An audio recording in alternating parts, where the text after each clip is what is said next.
And before Ajamil could finish saying what he had to say, Ganika gave him one hard slap, and he fell to the ground.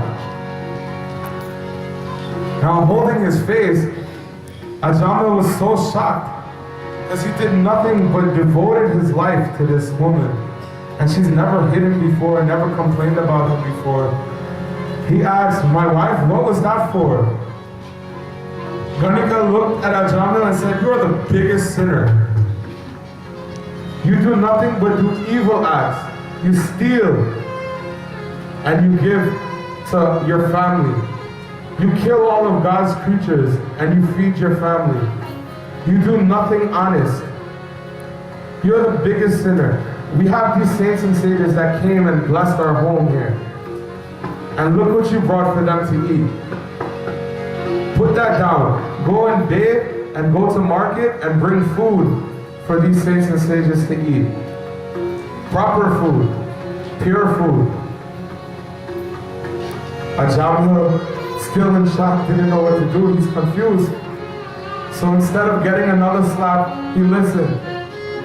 And he went into bath. And he went to market.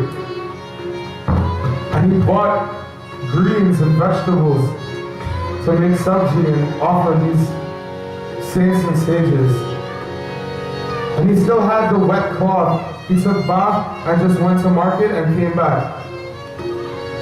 As he approached his home again, the saints and sages saw him with all these greens and vegetables and all these fruits. And they saw his wet cloth, his wet kapra still on him. And they said, "Oh my God, he's so divine. He bathes even to go to market. He bathes for any reason. Just because we are here, he took shower. He went and bought all these vegetables and greens and fruits for us. This is definitely a divine home. We will definitely feel comfortable here. We are definitely going to stay here tonight." And that they did. As Ajamil and Ganika fed the saints and sages, they stayed and kept wait whole night, and they did yagya, and they chant the name of Bhagwan. Swami Narayana, Swami Narayana, Swami Narayana, Swami Narayana, Swami Narayana, Swami Narayana, Swami Narayana, Swami Narayana.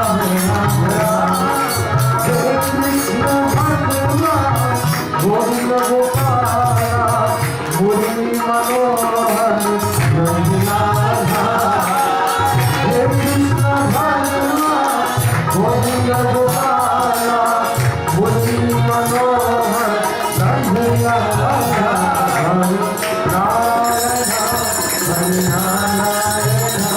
Hari Narayana, Hari Narayana, Hari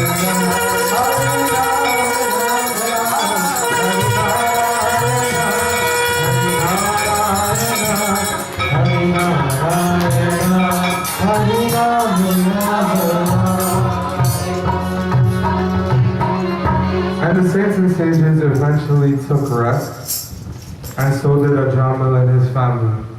And the next morning, as they all awoke and ate bhojan again, the saints were ready to leave and continue their journey. Ajamil and Ganika looked at the saints and sages and said, "Oh Baba, please bless us. Please give us happiness."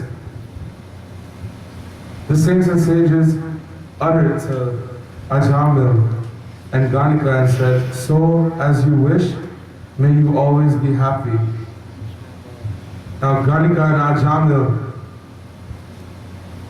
knowing inside what they really are and what they're really about, felt a guilty conscience and had to come clean with who they really are. So they eventually told the saints and sages before they left that we are of low caste. We kill God's creatures. We don't normally do things like how we felt so happy when you came that you made us turn our entire life around. And the saints and sages said to Ajamil and Ganika, "Do not worry. That 10th child that you are pregnant with now, Ganika, make sure that you and your husband name this child after Bhagwan himself. name this child Narayana. And that they did. Now, being that this was the baby of the family, Narayana became Ajamil's favorite, of course. He's the baby boy. And in saying that, Ajamil always called Narayana, Narayana, come, beta. Narayana, come here. Narayana, do you want something to eat? Narayana, here, I brought this for you. Narayana, come here. Narayana, let's go here. And he took Narayana wherever he went. In doing so, he's not only calling his son, but he's calling God's name as well. And as Ajamil was getting older in age, death arrived at his door. Now, when Ajamil was lying near death, he saw before him 3 ugly demon figures, ready to snatch his soul away and take him to the hellish conditions where he will feel so much pain. While he was thus meditating upon God, there appeared before him the attendants of Lord Vishnu.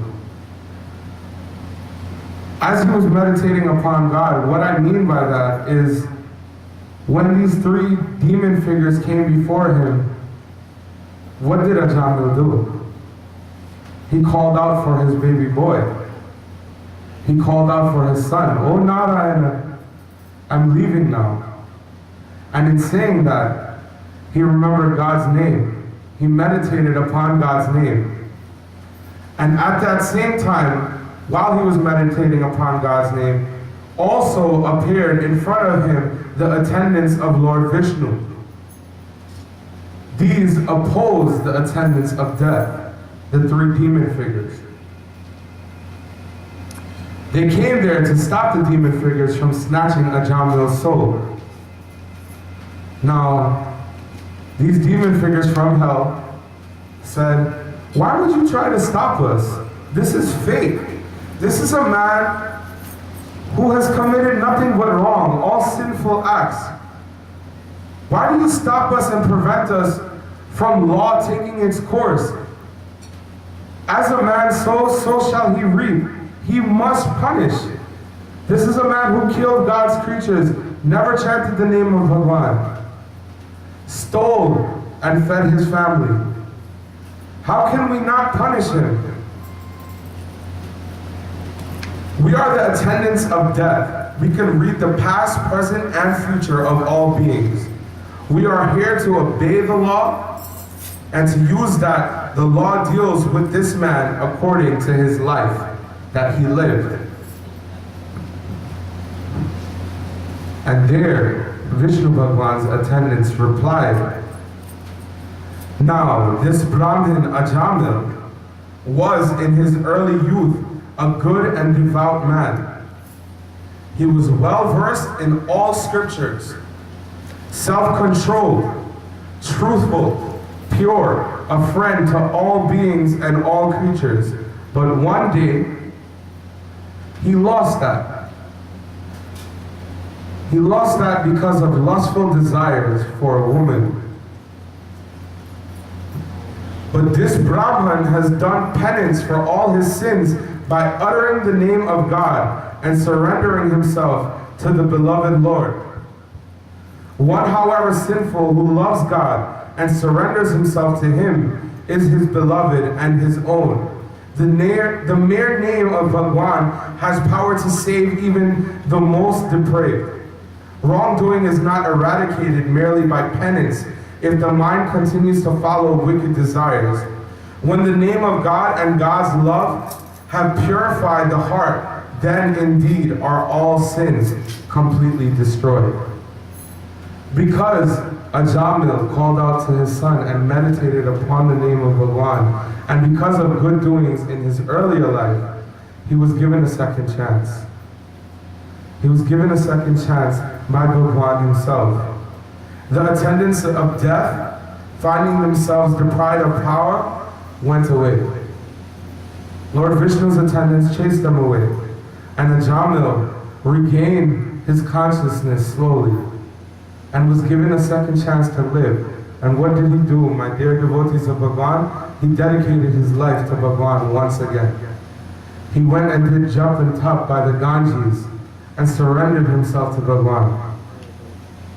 There's an old ancient story that also shows us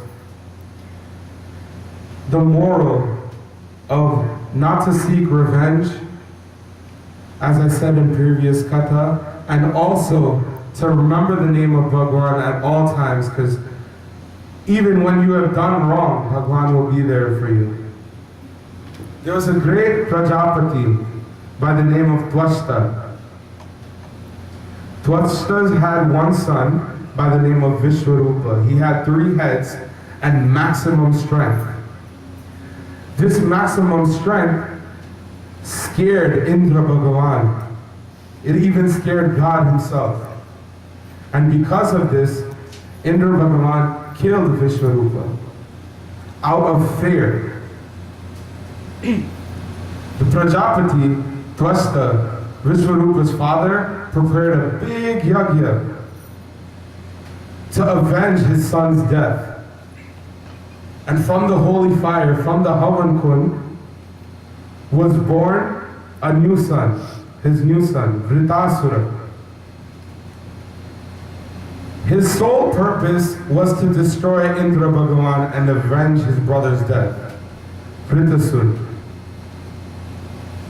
He meditated and Bhagavan granted him a supreme boon. This boon consisted of many things. One was that he could not be killed by any weapon in the world. And the second part of the boon was that his power would increase during battles. Instead of him losing energy, he would increase in energy as he was fighting.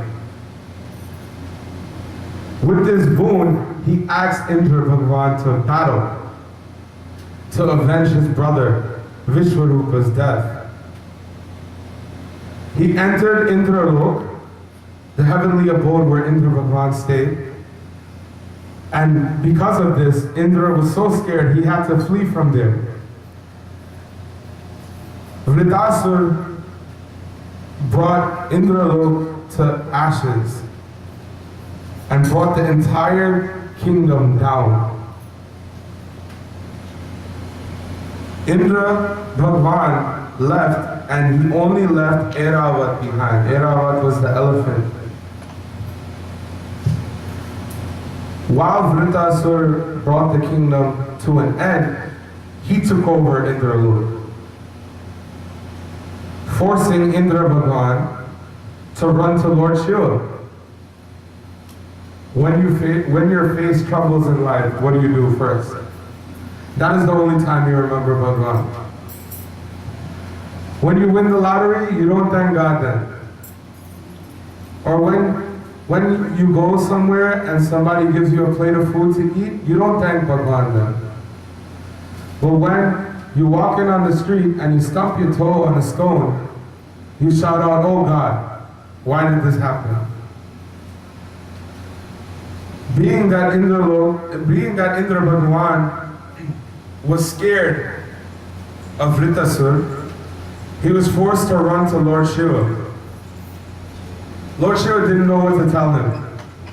So both him and both Indra Bhagavan and Lord Shiva Bhagavan went to Brahma. Even Brahma Bhagavan didn't know what to tell him.